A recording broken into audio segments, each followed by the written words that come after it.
All right, so let's look at example 9. Let x be a normal random variable with mean of 10 and standard deviation of 2.5.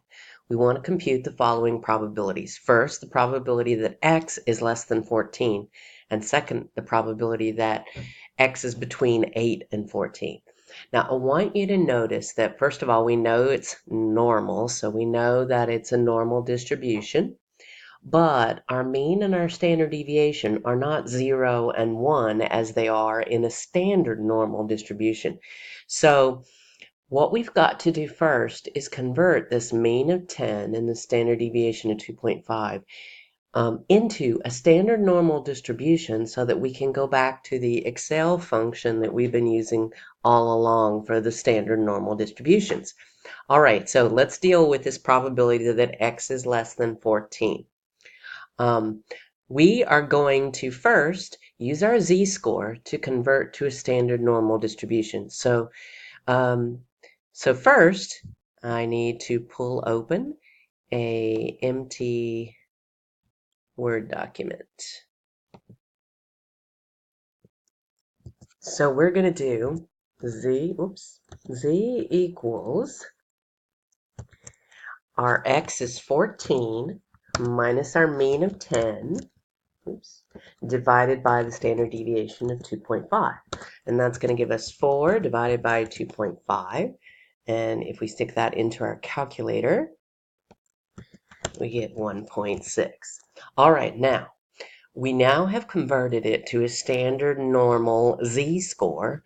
We can use the same thing we've been using all along. Now let's realize that this was a less than problem, so we can go straight into Excel and type equal norm.s.dist,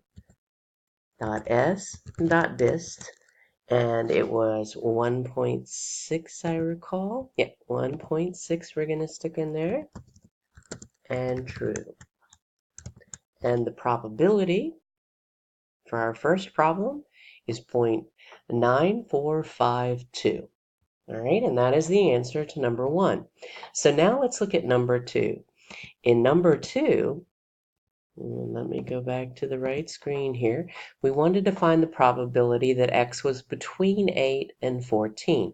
Now, we've already done the z-score for 14, and we got that probability. Recall, when we had a z-score between two values, we looked them both up and subtracted the two probabilities, large minus small. Now, what we need to do first, though, is convert the 8 and then we can look it up, and we already have the probability for the 14. So let's convert the 8 in the same way that we converted the 14. We're going to have 8 minus 10 divided by 2.5, and that's negative 2 divided by 2.5. Stick that into our calculator. That gives us negative 0.8, and we want to go again to our table in Excel, equal norm.s.dist, negative 0.8, and true. And that probability gives us 0.2119. All right, so to get our final probability, 0.9452 minus 0.2119, and if we put that into the calculator, that is going to give us 0.7333. So our second answer's probability is 0.7333. So notice how these are different from the standard normal ones that we did before. We first convert them, and then once they're converted, they become just like the problems that we worked in our previous section.